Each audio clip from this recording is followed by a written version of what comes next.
generally, I guess, since you've been a fixture in this test team, it looked like perhaps that would be your main role, and you've now got the white ball call-ups, you've played this series, you've been called up to the 50-over team. Were you expecting, with your injury history, to maybe be given a bit of a lighter workload? I don't know how much chats you've had around what they expect of you across formats. Not too much chats about it, really. I think it all depends on how I'm feeling as well. And I always want to play 3 formats for England, and you've got to make sure you recover well after games. Obviously, Test cricket's very demanding on the body. I've learned that over the past few years. Obviously, in the Ashes as well, playing out there in the hot weather. Obviously, the hot weather last week at Trent Bridge as well. But it's just knowing your body inside out, and you've got the support around you to make sure you're as fit as you can. Have you spoken to other particularly fast bowlers, I guess, maybe Jofra or people like that, who have played the 3 formats, about the demands that you'll need and how you're going to manage yourself, and certainly maybe where Jofra's concerned, whether you need to be the one to flag up when you feel like it isn't the time to play, and when it is the time to play, because it's going to be a big demand. Looking forward to a big series again against Pakistan, and Ashes summer coming, 50-over World Cup coming. The challenges never stop, do they? No, they don't. It's obviously quite a busy time for English cricket, but it's also exciting as well. And look, I want to play as many games as I can for England. It's a privilege to play for England. And yeah, like I said, you've got to make sure you recover well after games. And obviously the science and medicine team are always asking how I am and stuff. And we just go from there, really. And obviously they've supported Joff massively with that as well. And as far as you're aware from your chats with the S&C, that your body is as good a shape as it's ever been? Yeah, 100%. Obviously with the injuries I had a few years back, not knowing if I was going to still be playing cricket, I put a lot of hard work in the gym and running and on the bike as well. Some gloomy days in the gym. Feel like the balls are getting closer and closer, but that's the hard work you need to put in to make sure you stay out in the park and represent England. How did you enjoy your T20 debut? It was, I don't know how many million people were watching you because you were bowling the first ball to Vaibhav Suryavanshi. You were probably the most people who's ever watched you play cricket, I imagine. Yeah, I've always wanted to play T20 cricket for England, and obviously coming against him. Obviously, I've watched him during the IPL as well. He's obviously an amazing player, an exciting talent. So yeah, I was just trying to focus on what I needed to do at a certain time, and try and execute as best as I can. Obviously, got hold of me at 1-6, which is obviously a nice shot. But yeah, I try and focus as much as I can on myself.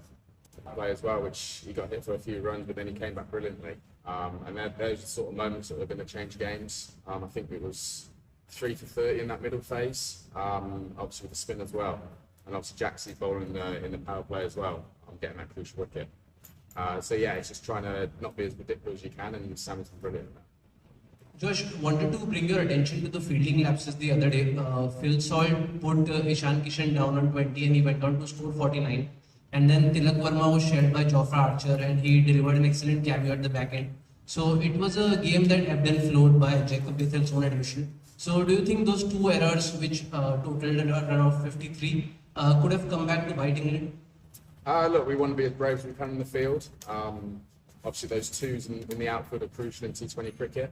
And yeah, if that went into Sultan, it's one of the best catches I've probably seen live, and especially playing in it as well. But yeah, Beth's knock was incredible. The tempo that he played at.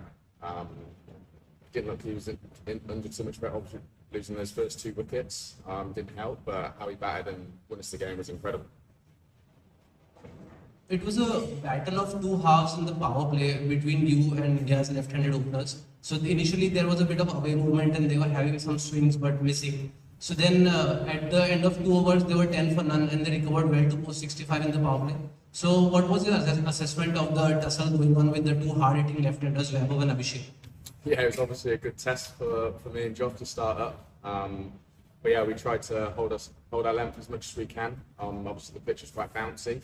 And yeah, trying to mix up the paces as well, obviously in the power play as well, trying not to be too predictable.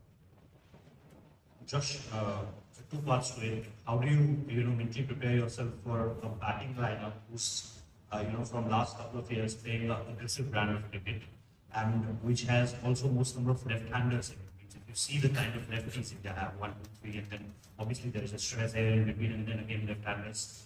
how do you guys plan it when it comes to a left-hander dominating batting side? Because it's a rare occurrence in the world cricket. Not at this point of time, but largely. So, can you talk to us about that? Well, obviously we have plans for every single batter in the team. And it depends on the day as well. Obviously, we have the big breeze coming across us as well on the smaller boundary. So trying to restrict them to that side. I'm not sure about Trent Bridge. I'm not sure what the boundary size is here. So it's just trying to put things in place which are going to benefit us as bowlers and try and execute as well as we can.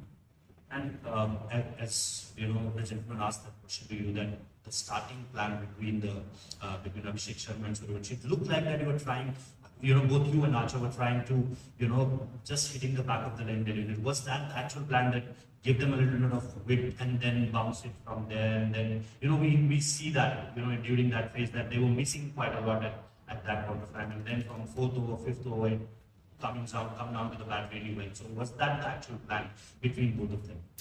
Yeah, look, me as a bowler, I try and hit the pitch hard. Try and hit the top of the stump as much as I can and try and get hit off that length, really. And obviously, the pitch is going to be different at different grounds. So it's just trying to be as, what's the word? Like executing rightly and trying to not be predictable. How might home knowledge help you tomorrow as well as playing in front of a Notts crowd? Yeah, obviously the Notts crowd's unbelievable. I haven't actually played a T20 here for Notts yet, so I'm not sure if I'm playing yet. But yeah, obviously knowing the pitch fairly well, being here for the past few years, I can give a bit of knowledge to my other teammates. Rory, we'll finish up with you. That's just off one more. Thanks. Just to circle back on relative inexperience in the format, how much did last summer's 100 help you sort of discover your short form game? You haven't played tons of T20 cricket really over the course of your career, but last year something went very right in the 100. How did that help you sort of find yourself as a bowler in this format? Yeah, obviously that gave me a lot of confidence. I want to be a big impact bowler in every format, if that's Test or T20 or 50 over as well. And I just feel like just trying not to be too predictable. And yeah, just try and bowl quick as well. And yeah, yeah. Was the 100 the first time you really felt like you got to grips with it? Obviously, I've played a few T20s for Worcester when I was there, so I had a bit of experience there as well. But obviously the franchise sort of side of T20 now, it's nice to be a part of Manchester and doing well for them as well. Obviously, we didn't do well as a team, but on a personal note, I was happy with how I went.